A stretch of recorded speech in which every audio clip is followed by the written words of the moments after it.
Hello friends, UGC net knowledge point में आप सभी का स्वागत है। आज हम कर रहे हैं UGC net paper 2 public administration के प्रीवियस ईयर क्वेश्चन पेपर, जो कि 7 जनवरी 2026 का है, जिसमें आज हम करेंगे क्वेश्चन नंबर 61 to 70। तो आइए स्टार्ट करते हैं। चैनल पर नए हैं तो चैनल को जरूर सब्सक्राइब करें, लाइक एंड शेयर करें।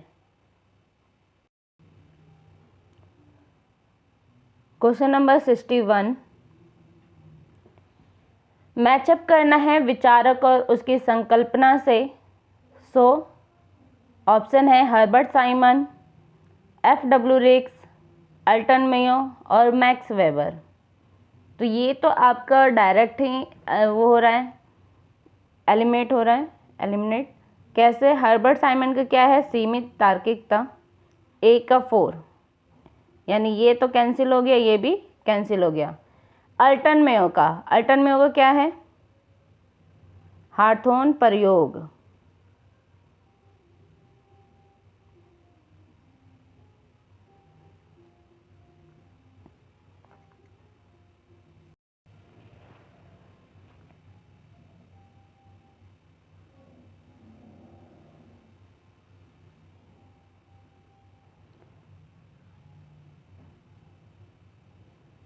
सो matching the thinker Herbert Simon. इसका करेक्ट आंसर है ऑप्शन ए, जैसे कि अभी मैंने पहले भी बताया था। हर्बर्ट साइमन का आप डायरेक्टली एलिमिनेट कर सकते हैं बाउंड्रीड रैशनैलिटी यानी सीमित तार्किकता से। हार्थोन प्रयोग किसका है? अल्टन मायो का है। तो ए का 4 और सी का 3 तो वैसे ही एलिमिनेट हो गया।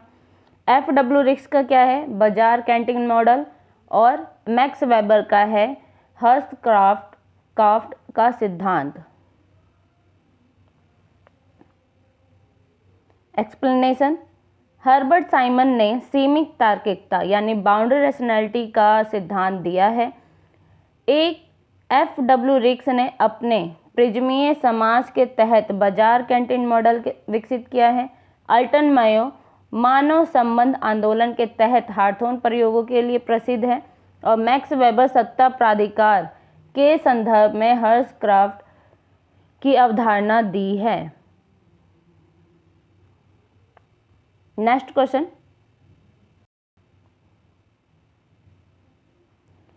नंबर 62, निम्नलिखित विचारकों में से किसने कहा था कि राजनीतिक प्रणाली मूल्यों के आधिकारिक आवंटन से संबद्ध है? किसने कहा था? डेविड स्टर्न ने, रॉबर्ट मिचेल्स ने, विल्फ्रेडो पैरेटो ने या गायतानो मोस्का ने? किसने कहा था?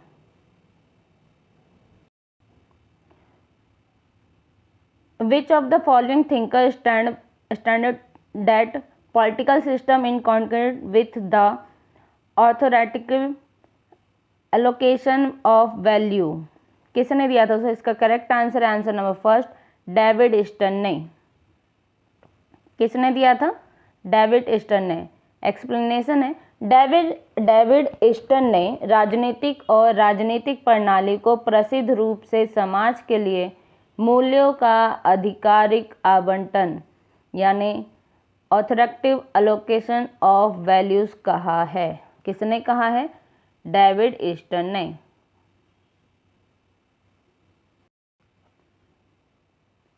क्वेश्चन नंबर 63, अजेशंस और रीजंस बताने हैं। अजेशंस है अभिकथन है, शोध में ट्रायंगुलेशन से विभिन्न शोध तकनीकों द्वारा डाटा की वैधता को परखा जाता है। कारण है, यह प्रक्रिया शोध के नतीजों की विश्वसनीयता को बढ़ाता है। सो कौन सा ऑप्शन सही है? Adjacent triangulation in research test the validity of data through various research techniques. Reason said this process enhance the reliability of the research finding. So इसका करेक्ट आंसर है आंसर नंबर फर्स्ट, यानी कि A R दोनों से ये R A की सही व्याख्या है। एक्सप्लेनेशन है, ट्रायंगुलेशन में एक ही घटना का अध्ययन करने के लिए बहुविध तरीकों या डेटा स्रोतों का उपयोग किया जाता है ताकि वैधता सुनिश्चित हो सके। चूँकि इससे पूर्वाग्रह कम होते हैं, इसलिए यह निष्कर्षों की विश्वसनीयता को सीधे बढ़ाता है, अतः कारण अभिकथन की सही व्याख्या करता है। Next question, question number 64। निम्नलिखित नागरिक समाज आंदोलन अधिनियमों विधेयकों को कालानुक्रम में व्यवस्थित करें। कौन कौन सा है? साइलेंट वैली आंदोलन, नर्मदा बचाओ आंदोलन, चिपको आंदोलन, अपिक्को आंदोलन और VBG रामजी विधेयक पारित। इसको क्रम वाइज बताना है कौन सा सही है, कौन सा सबसे पहले आएगा।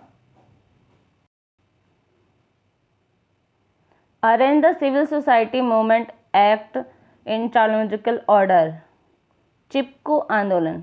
सो इसका करेक्ट आंसर है आंसर नंबर सी, सबसे पहले आएगा।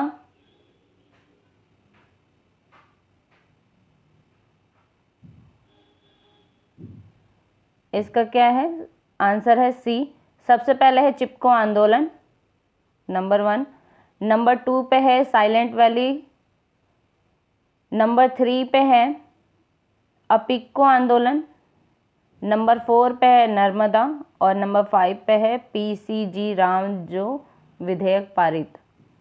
यानी कि चिपको आंदोलन कब आया था? 1973 में, साइलेंट वैली 1978 में, अपिक्को आंदोलन 1983 में, नर्मदा बचाओ 1985 में और लास्ट में जो आप constitution bill update follow letter है वो आपका सेक्शन सी के अकॉर्डिंग है एक्ट में।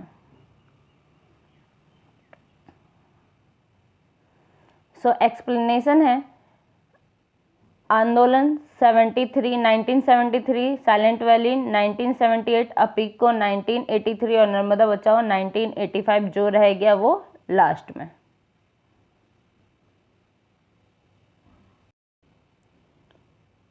Question number 65। निम्नलिखित में से कौन से विचारक ने महासागरीय वित्त ओशियनिक सर्किल्स का समर्थन किया है? कौटिल्य ने, MK गांधी ने, अल्टन मेयो ने, मैक्स वेबर ने। किसने किया है समर्थन? Which of the following thinker supported to concept of ocean circle? So इसका करेक्ट आंसर है answer number 2, MK Gandhi, Mahatma Gandhi ने। सॉरी, MK गांधी ने, ये महात्मा गांधी नहीं है।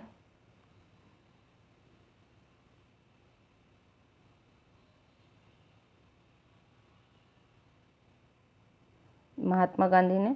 सो एक्सप्लेनेशन है महात्मा गांधी ने विकेंद्रीकृत सत्ता और ग्राम स्वराज के अपने दृष्टिकोण को स्पष्ट करने के लिए महासागरीय वित्त ओशियनिक सर्कल की अवधारणा दी, जिसमें व्यक्ति केंद्र में होता है और समाज बाहरी वित्तों में फैला होता है। Next question, question number 66। निम्नलिखित में से क्या मैक्स वेबर के वैधिक युक्तिसंगत आधिकारिक तंत्र मॉडल की विशेषता नहीं है? कौन सी उसकी विशेषता नहीं है वो बतानी है। अधिकारियों कार्यों में निरंतरता, प्राधिकार का पद सोपान, अलिखित नियमों पर आधारित प्रशासन या उच्च अधिकारी द्वारा निरीक्षण।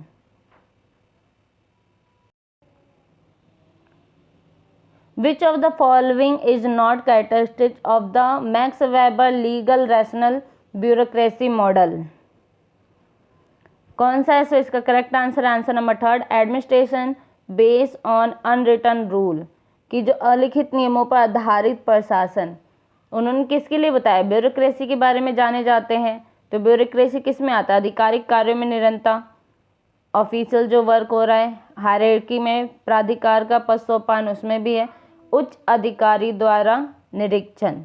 सो इसका जो नहीं है वो कौन सा है? अलिखित नियमों पर आधारित प्रशासन।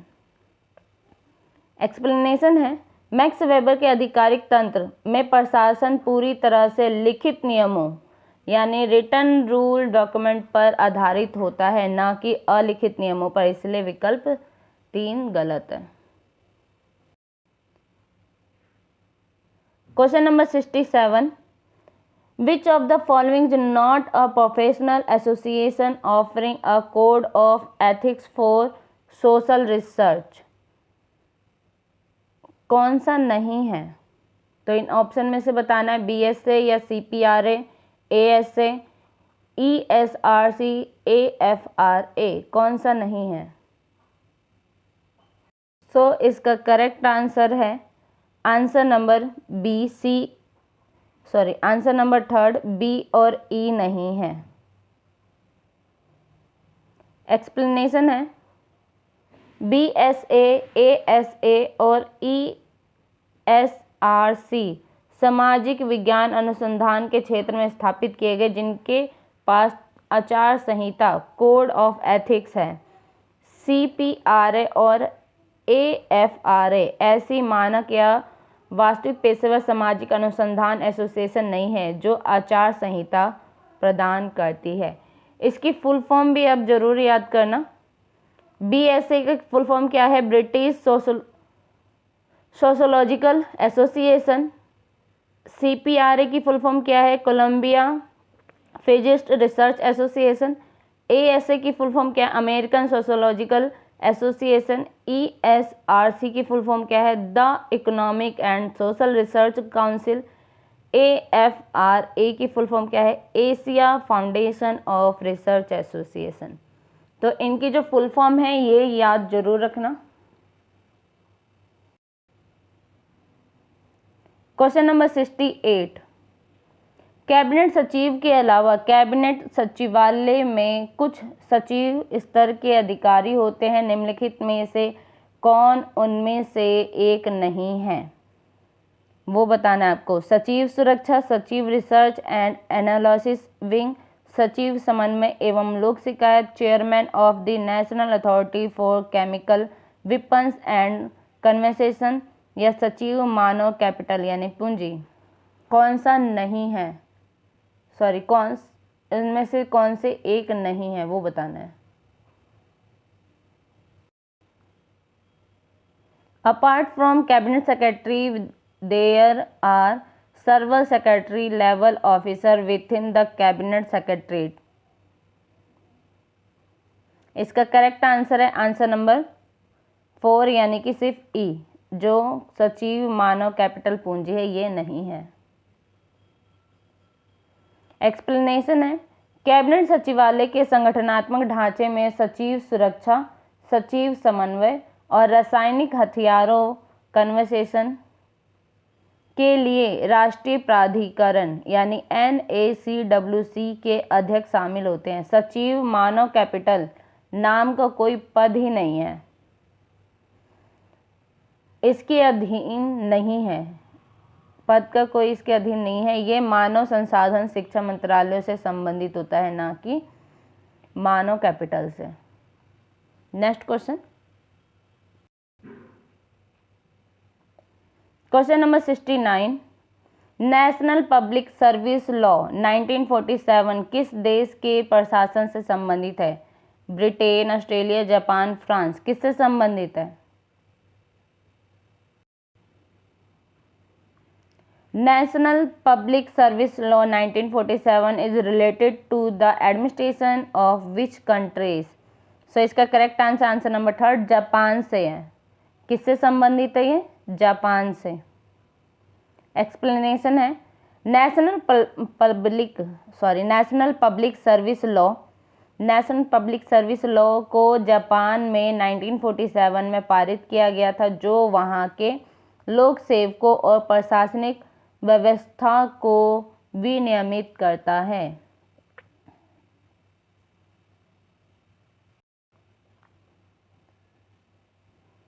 क्वेश्चन नंबर 70, महान प्रकाश परीक्षण यानी अनुसंधान कार्यक्रम और उसकी संकल्पना बतानी है।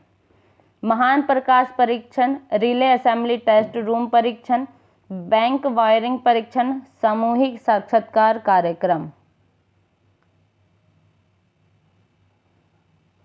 मैचअप करना है, फटाफट कीजिए।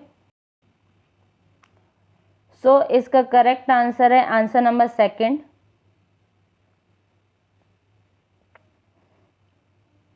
आंसर नंबर सेकंड, ए का फर्स्ट। महान प्रकाश परीक्षण का यानी ग्रेट इम्यूलेशन क्या है? कार्य क्षेत्र का औद्योगिक उत्पादन की उत्पादकता पर प्रभाव डालना। रिले असेंबली टेस्ट रूम परीक्षण।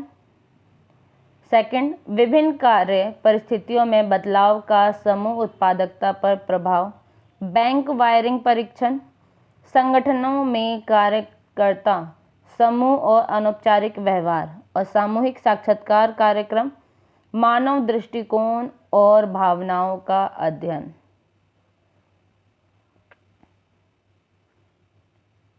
Great emulation experiment, impact of work place emulation, यहाँ से यहाँ आप मैच कर सकते हैं इंग्लिश में देख के, ऑन प्रोडक्टिविटी।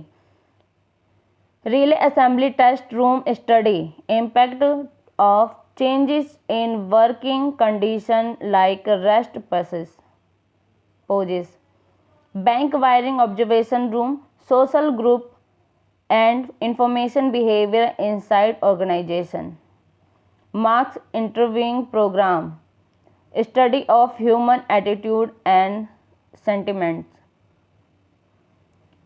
एक्सप्लेनेशन है, ये सभी अल्टन मायो के हाथों प्रयोगों के चरण हैं। महान प्रकाश परीक्षण कार्यस्थल पर प्रकाश की तीव्रता का प्रभाव देखने के लिए था। रिले असेंबली टेस्ट रूम कार्य परिस्थितियों में बदलाव से संबंधित था। बैंक वायरिंग परीक्षण ने अनौपचारिक सामाजिक समूहों और उनके व्यवहार को उजागर किया। सामूहिक साक्षात्कार कार्यक्रम कर्मचारियों की भावनाओं और दृष्टिकोणों को जानने के लिए था। नेक्स्ट क्वेश्चन, आज के लिए वीडियो इतना ही। वीडियो अच्छी लगे तो लाइक कीजिए, शेयर कीजिए, सब्सक्राइब कीजिए। धन्यवाद।